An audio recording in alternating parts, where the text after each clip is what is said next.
जय गुरु जी संगत जी, जय गुरु जी, शुक्राना गुरु जी।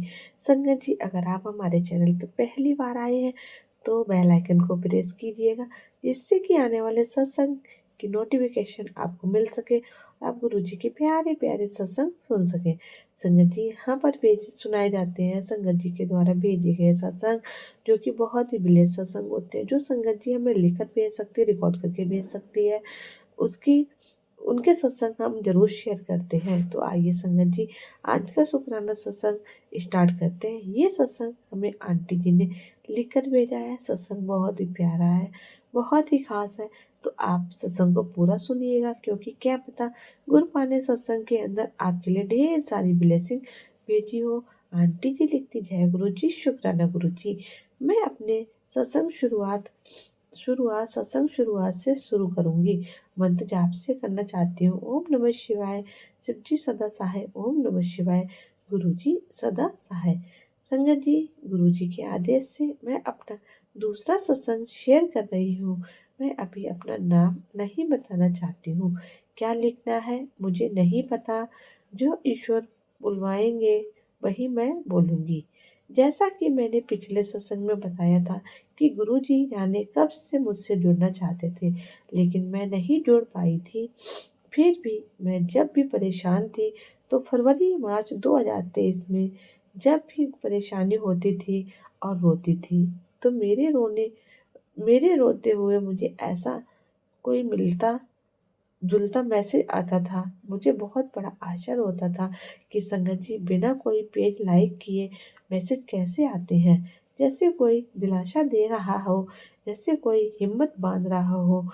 उस समय की मेरी सबसे बड़ी परेशानी थी झूठा कोर्ट केस, ऊपर से संगत जी लाखों का कर्जा, जो कि हमारी प्रॉपर्टी के ऊपर लिया हुआ था, कुछ घरेलू जरूरतों के लिए, और काफी कोई केस कोर्ट केस की वजह से, और कुछ मेरे अंकल जी की लापरवाही और जबरदस्ती की वजह से।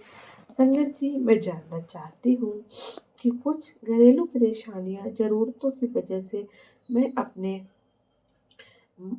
मायके में रहती हूँ, क्योंकि घर संभालने वाला कोई नहीं है। मेरे दो छोटे छोटे बच्चे हैं जो मेरे साथ यहीं रहते हैं, और मेरे अंकल आते जाते हैं।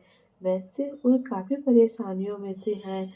वह मेरे साथ, मेरे परिवार के साथ खड़े रहते हैं। इसलिए मैं कुछ गलत बोलने पर भी सीधे उनका विरोध करती हूँ। ऐसी स्थिति नहीं है कि संगत जी, मेरे ऊपर जो कर्जा है वह धीरे धीरे करके इसलिए चढ़ा क्योंकि 2022 में मेरी LLB फाइनल ईयर के पेपर थे, और मेरे चाचा जानबूझ के मेरा कैरियर खराब करने के लिए हाथ धोकर पीछे पड़े थे। उन्होंने उसी समय अपना मेरा जोर लगा दिया था वारंट के लिए। जिस समय मेरी परीक्षा चल रही थी, परिवार से कोई भाई या बहन मेरी मदद के लिए नहीं आया। आगे यहाँ तक कि किसी ने चाचा को एक फोन भी नहीं किया। उल्टा जैसे सभी मजे लेने को तैयार थे कि तुम ही गलत हो, तुमको प्रॉपर्टी में हाथ डालना ही नहीं था, तुमको अभी और पढ़ने की जरूरत ही क्या थी। सबकी सभी पढ़े लिखे थे संगत जी, फिर भी ऐसे बोल के और दो चार खरी खोटी सुना के फोन बंद कर देते थे।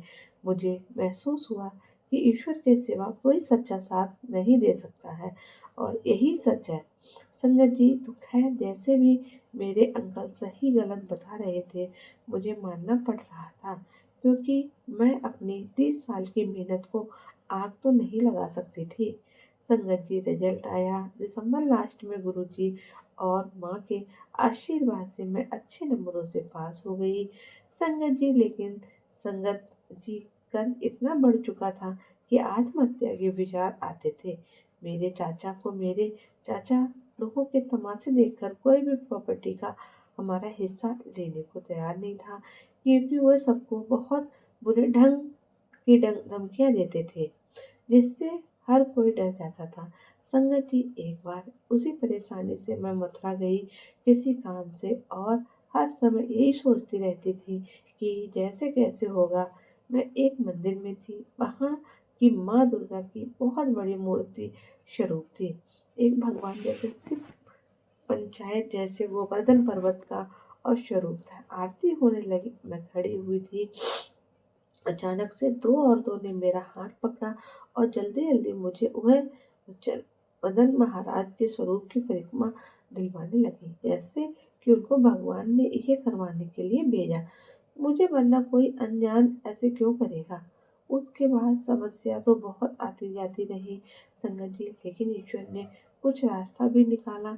जहाँ की वो प्रॉपर्टी थी, कोई लोकल बंदा, मेरे चाचा, लोगों से डर के साथ न तैयार नहीं था, कोई आता भी नहीं था, तो लोगों से ही मिलकर हमें ठगने आता था। लेकिन एक प्रॉपर्टी डीलर जो एक नई उम्र का था, वह उन लोगों की धमकी से न डरते हुए बोला कि मैं यही का साथ दूंगा, मतलब मेरे लिए बोला। और फिर उसने मेरा डिटेल लिया। मुझसे पहले मैं विश्वास नहीं कर रही थी, लेकिन फिर वह बोला कि मेरा कोई स्वार्थ नहीं है, तुम मेरी छोटी बहन हो, बच्ची हो, तुम इतना कर्ज की परेशान हो, मैं सिर्फ तुम्हारी मदद करना चाहता हूँ और कुछ नहीं। संगत जी, मैं उस समय तो बहुत डर समझी कि गुरुजी और माँ ने भेजा था, लेकिन मेरी मदद के लिए मैंने धीरे धीरे उसको सब बताना शुरू कर दिया। संगत जी, जिसके बाद उन्होंने मुझे बहुत कुछ समझाया और साफ शब्दों में बिना झिझक के ये भी बोला कि तुम्हारे पति ने भी तुम्हारी मजबूरी का फायदा उठाया है। भले ही उन्होंने कई जगह तुम्हारी मदद की है, बस अब चाहे जो भी हो तो मैं एक परेशानी से निकाल के रहूंगा। बस तुम अपने पति को बोलो कि मेरे काम के बीच में ना आए। संगत जी, उसने बोला कि नींद से जाग जाओ, वरना बर्बाद हो जाओगे।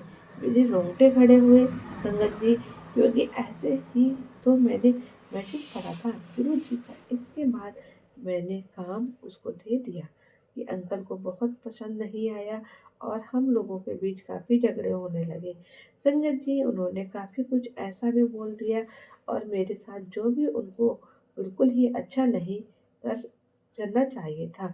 मैं बोलना चाचा चाहता था, लेकिन मैंने उस भैया से बात करना, काम के विषय में डिस्कस करना नहीं छोड़ा और मैंने अलग कमरा ले लिया होटल में।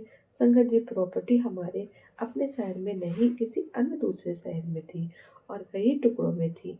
वही हमारा पुश्तैनी गांव था, लेकिन खतरे की आशंका से हम लोग जब भी प्रॉपर्टी के काम से गए तो गांव में नहीं रुके, शहर के होटल में रूम लेकर रुकते, जहाँ की रात दिन के झगड़े से तंग आकर मैंने अलग रूम लिया। बर्दाश्त तक नहीं करते करते मैं थक गई थी संगत जी, बोल सकती नहीं थी, क्योंकि पास में ही मेरे रिश्तेदार जो कि दुश्मन थे, उनके घर थे और वह हम लोग जो पहले से ही हमारे बीच दरार डालना चाहते थे। दूसरा, मैं गलत वक्त पर साथ देना और कैरियर बचाने के लिए मेरे अंकल का एहसान मानती थी, तो उनके विरोध में भी मैं बोल नहीं सकती थी। संगत जी, बस एक ही बात तो बोली थी कि काम तो इस लड़के से ही करवाऊंगी, चाहे आप जितना भी विरोध करो।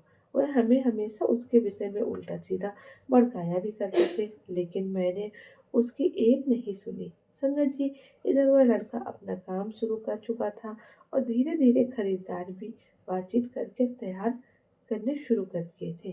बीच बीच में वह आके मुझे और अंकल जी को समझा के भी जाता था, जिससे कि हमारे रिश्ते भी बेहद कुछ बेहतर हो गए संगत जी। लेकिन अभी भी मैं गुरु जी हाथ छोड़ का हाथ छोड़ लेती थी, लेकिन बहुत ज़्यादा कनेक्ट नहीं हुई थी। मुझे फिर बड़ी पॉजिटिव वाइब भी मिलने लगी संगत जी। अब कोई ईश्वर, मेरे गुरुजी, मेरी माँ मेरा पूरा साथ दे रहे थे। वह समय आ गया संगत जी, चैत की नवरात्रि का संगत जी लंबा हो गया संगत। सत्संग आगे की जर्नी फिर मैं अगले सत्संग में शेयर करूंगी संगत जी, और माँ का आशीर्वाद से शेयर करूंगी। कुछ गलत बोल दिया है तो गुरु जी और दुर्गा माँ मुझे माफ करना संगत जी, आप भी मुझे माफ करना। खुद नहीं जानती कि ईश्वर ने चाहा तो बोल दिया, पर नहीं, शायद किसी संगत को कुछ समझना या वगैरह गवाह करना चाहते हो भगवान इस सत्संग के ज़रिए। जय गुरु जी, शुक्राना गुरु, जय माता दी। अंकल आंटी मेरे सत्संग शेयर कर रहे हैं, उनका भी शुक्राना। और गुरु जी के मंत्र जाप करके ओम नमः शिवाय, शिव जी सदासाय, ओम नमः शिवाय, गुरु जी सदासाय, जय माता दी। संगत जी, ये आंटी जी का सत्संग था जिन्होंने हमारे साथ शेयर किया है। अगर आप भी अपना शुक्राना सत्संग संगत जी के साथ शेयर करना चाहते हैं तो हमें लिख कर भेज सकते हैं, रिकॉर्ड करके भेज सकते हैं। डिस्क्रिप्शन में हमारा नंबर दिया गया है। तो संगत जी, मिलते हैं आपसे अगले सत्संग में, तब तक के लिए जय गुरु जी, शुक्राना गुरु जी, अनंतम अनंतम शुक्राना गुरु जी।